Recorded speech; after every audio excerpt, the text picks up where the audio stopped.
Welcome back to JumpStart IT Academy YouTube channel. Today, future tech leaders, what we're going to be talking about is tech money. We're going to be looking at what are the best paying tech jobs to have in 2025. Without further ado, let's get into it.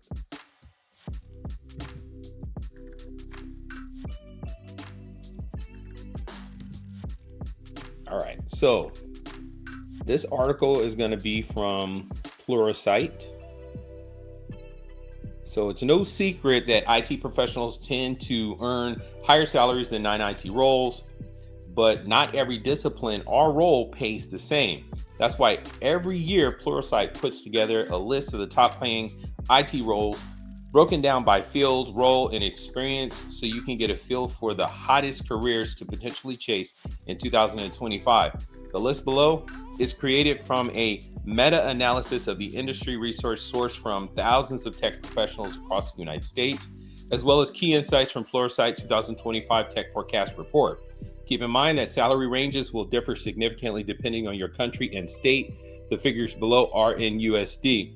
I can attest to that because when I apply for different types of jobs, they'll give a salary range. Let's just give an example. Let's say they'll say 100,000 to 175,000, and they'll say, okay, if you live in California, it's going to be between 140 to 175. If you live, somewhere like in the South, they'll say, it's going to be between 110 and 140, something like that. That's typically what I've seen. So I do understand that salaries do changes based on geography and where you're located. All right, so let's go ahead and get into this. So the 10 best paying tech jobs to have in 2025, they're going to show the salaries as well. As you can see. AI architect, a novice can make 144, 626. Seasoned, I'm just going to skip out the last three digits. A seasoned AI architect, 173K. An expert, 204K. Machine learning engineer, 129K. 162K if you're experienced or seasoned, and an expert, 197, so on and so forth. But let's just take a look at the titles and you can kind of glean over the salary information for yourself. Applications architect, a cloud architect, system security manager, software and app manager, cybersecurity manager, a data architect, security architect, senior software engineer, cybersecurity engineer. But what I'll do notice and take note of is that all of these positions, whether you're a novice, seasoned, or expert, is, they're all six-figure jobs. And that stands to reason because inflation has run amok pretty bad. Remember, they said they're putting this in USD. So inflation has run amok, at least in the United States. Continuing with the article, for the second year in a row, being an AI architect pays the most out of the non-executive profession, with seasoned architects making over the $200,000 mark per year, $200,000 K mark per year. This is likely not a surprise for anyone who's opened a newspaper lately. According to Pluralsight 2025 Technical Skills Report, only 12% of IT professionals have significant experience working with AI, and 4 in 5 AI projects fall due to a lack of internal knowledge and preparation. As a result, we estimate that AI professionals are only going to become more in demand, not less. And of course, the higher the demand, the greater the bargaining power. As we predicted last year, cybersecurity is rising in importance among enterprise and public sector organizations. This is for a number of reasons, mostly to do with AI. Threat actors now require less skill to conduct a cyber attack. What I want to point out is this: as AI develops, and it's going to increase the cybersecurity vulnerabilities that are basically that can be exploited by threat actors, meaning those who intend to have some malicious intent to do harm. So that's what's going on here. As AI increases, so does the cybersecurity requirements increase. And therefore, that's why you're going to see it kind of play hand in hand. But nonetheless, what they're pointing out is that the tools that the AI tools that are being developed are now easier to use for those who are threat actors who choose to maliciously attack a target and basically exploit a vulnerability in a system or a network or some form of technological entity. All right, so let's continue here. And can do it at greater scale using AI. That's just what I was basically saying. So cybersecurity or hackers can do more damage with less effort now with AI tools. On top of that, companies have inadvertently increased their cyber risk exposure by implementing AI and often poorly, making cybersecurity professionals even more valuable. We also predict that data and cloud professionals will continue to grow in importance as organizations realize both clean data and a strong, resilient architecture are both key to the success of their AI projects, as well as just empowering them overall. The best paying jobs in software development are as follows. In 2025, these are the best ones to have: applications architect, software and applications manager, senior software engineer, mobile applications developer, software engineer / developer. As I said previously, all of these jobs are above 6 figures. And let's continue. Senior software development roles still pay exceptionally well, such as being an application architect, software and applications manager, or senior software engineer. Even as an entry-level software developer, it is still possible to get the 6-figure salary depending on your region. And we discussed that. However, according to a Pluralsight's 2025 Tech Forecast report, it will be increasingly difficult for junior developers to find roles in the future. This is due to 2 factors. Companies are still hurting post-COVID due to a downturn in customer spending, and AI can be used to substitute for junior developers. The silver lining will be the lack of junior developers will lead to a shortage of senior developers, making it easier for experienced professionals to find roles. And here are the best paying jobs in cloud computing and networking to have in 2025. Cloud architect, cloud manager, wireless network engineer, cloud computing analyst, all of them over 6 figures except the novice cloud computing analyst. And the novice is an entry-level position. So this is utterly amazing to me. Cloud computing and networking are literally the foundation of a modern business, and they're intrinsically connected to other IT fields like AI, cybersecurity, and software development, mainly because everything is in the cloud. I mean, everything is virtual. You got a lot of virtual components that are out there mimicking what used to be physical infrastructure. That means if you're a master at architecting and working in these environments, you can make a lot of money. According to Pluralsight's 2025 Tech Forecast report, 85% of organizations have adopted multi-cloud strategies, but only 9% have multi-cloud experience, leading to awkward implementations on top of. So basically, they're going to end up having to hire system integrators and perhaps even MSPs, which are basically companies that manage these environments after system integrators install the software. And if they don't hire a managed service provider after the system integrator does the work, what they're going to end up doing is basically having to train their employees to get up to speed with the level of management of the infrastructure that the system integrator who implemented the technology has in their possession. So there needs to be what we would call a handoff. On top of this, many organizations are stuck with half of their infrastructure in their own data centers and the rest in the cloud. Long story short, there's a high demand for anyone with experience in multiple cloud technologies and running hybrid environments. So what I tell you is this: it gives opportunity for those who have multi-cloud experience. And if you don't, and you're interested in going into the cloud computing, then you need to understand that, hey, if you're going to get skilled in Google's cloud, also consider AWS, or consider mixing together Microsoft Azure and Google Cloud. That's all this tells me. What I'm looking for is opportunity, and that's where I see the opportunity. I just want to convey that to you. The best paying security jobs I have in 2025: system security manager, cybersecurity manager, security architect, cybersecurity engineer, network security engineer, all of them paying over 6 figures. And the highest is the system security manager at 192,000 per year if you're an expert.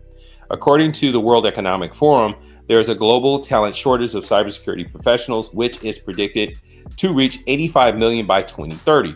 As a result, when companies find security professionals, they tend to offer generous salaries. And this is what I emphasize to people seeking to go into tech. If you want to be involved with JumpStart IT Academy, we do have a cybersecurity program. Go ahead and click the link and go ahead and sign up for there's a consultation that you can sign up for, and we can convey that information to you and evaluate your background to see if you are a good fit for this program. The best paying jobs in AI and ML. But before we go forward with that, the cybersecurity opportunities that are available due to this shortage is basically a window in time where you're hearing this video, and this is a perfect window in time if you have the initiative to go towards and a passion to be a cybersecurity specialist, because there is a worldwide shortage, and that means that there's generous opportunities with generous salaries once you are adept, skilled, and fine-tuned to be able to implement these types of positions or the duties associated with these positions. The best paying jobs in AI and ML to have in 2025.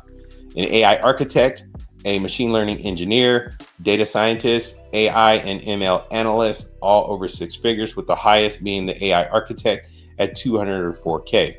Only 12% of IT professionals have significant experience working with the AI, according to a Pluralsight 2024 AI skills report. Meanwhile, there's a high level of recognition among executives that they will need people with these skills. 95% of executives believe AI initiatives will fail without staff who can effectively use AI tools. As such, AI practitioners are in demand and paid exceptionally well compared to other IT fields. Here are the best paying jobs in data. Data architect, data scientist, data engineer, database manager, database developer, business intelligence developer, with the highest being the, data architect at 186K, and the lowest being the database manager at 95K. The best paying jobs in QA. QA manager, IT auditor, automation engineer, QA analyst. The highest paid being 141K, the QA manager, the lowest paid being the QA analyst. QA managers naturally make the most out of anyone in the field, followed by IT auditors and automation engineers. We predict QA will become more important as a quality control measures as organizations try to leverage AI in their workflows and realize they need to thoroughly check their outputs. The best paying jobs in IT ops. IT operations manager, help desk support manager, product support specialist, desktop support analyst, and help desk tier 3, top being the IT operations manager, the lowest being the product support specialist. Out of all the IT disciplines, IT ops tends to offer the lower salaries, though still favorable compared to non-IT roles. Working on a help desk continues to be seen as an entry point for professionals rather than a long-term career, meaning the help desk is usually a transition point for people wanting to get into tech. But also be aware, as technology is increasing, I just finished listening to a podcast that was talking about IT jobs in the job market. And basically they were saying that AI is also demonstrating and making headways into the help desk space, automating some of these jobs and removing some of these entry-level positions. So if you are looking to jump or get into tech, then and transition into tech, I would tell you this is a great time, because the help desk is just simply a starting point. So if you can get yourself a starting point, a foot in the door, then you'll be able to get access to greater opportunities, because you will already be involved with a company and you'll be able to take your skills, build up other skills, whether it be certifications and things like that. And you'll be able to make yourself, more viable and more exposed to other opportunities within that organization that gave you the opportunity in help desk. The best paying IT executive roles. Chief Information Officer, Chief Technology Officer, VP of Information Technology and IT Director, the highest being the Chief Information Officer at 257K, and the lowest being the IT Director at 124K. I would say some of these salaries are very, very low. I mean, I would imagine that some of these you can get high, but I understand they're most likely being very conservative and keeping to averages. So because geographically, you know, a CIO in Los Angeles will probably make more than 257K versus a CIO in the South, meaning that because the cost of living is different. If you're going for the big bucks, you can't go any higher than the salary of a CIO, which averages over 250K. Note that these are the averages, and many C-level executives make a lot more than this depending on their region. Just like I just said, I know this because I'm looking at the job data when I go to Indeed or Dice or LinkedIn. And when I look at these jobs, because I myself am looking at some of these specific jobs right here, when I look at them, I'm noticing that the salaries are usually a bit higher than this, even for a novice. Continuing. They also enjoy the benefits not reflected in these figures, which are basically unwritten benefits like stock options and generous PTO, different things like that, medical benefits and things like that, or healthcare benefits. It is worth pointing out that this chart does not include the Chief AI Officer role, which made the 2024 list of top tech leadership jobs to have. We have omitted it from this list since there's not enough information of these roles to have properly averaged statistics, but we believe that this will change in the coming years. And they give an idea of the report methodology. The figures above are a meta-analysis of 2024 salary figures from Robert Half and Talent.com. Robert Half is a recruiting company, a top well-known recruiting company. Talent.com, I just imagine that they're some type of recruitment firm as well, or at least they did crunch these numbers and information that were readily available to us today. Sourced from thousands of respondents, technology and hiring managers. These included in small, mid-sized, and large private, publicly listed, and public sector organizations across the U.S. This was supplemented by consulting Pluralsight and World Economics Forum research to establish wider employment trends and market demand. And the person who wrote this article is Adam. He's a lead content strategist at Pluralsight with 13 years of experience writing about tech. Go ahead and read a little bit more about him, and you can also check out him right here. So that pretty much concludes this article where we're basically going over the top highest paying jobs in tech in 2025. So if you want to start off 2025 with a bang and you want to start transitioning to tech, or you want to start looking at the opportunities to set your career up so that you can have a lucrative salary and make that great tech money, then I suggest you take consideration in everything that was described to you today. And I hope you got a lot of information out of this, and I hope it benefits you. So I want to say salute to you future tech winners out there. And if you like what you heard, like, share, subscribe, comment, and share the word. And I will see you in the next video. And I do appreciate you joining us this day.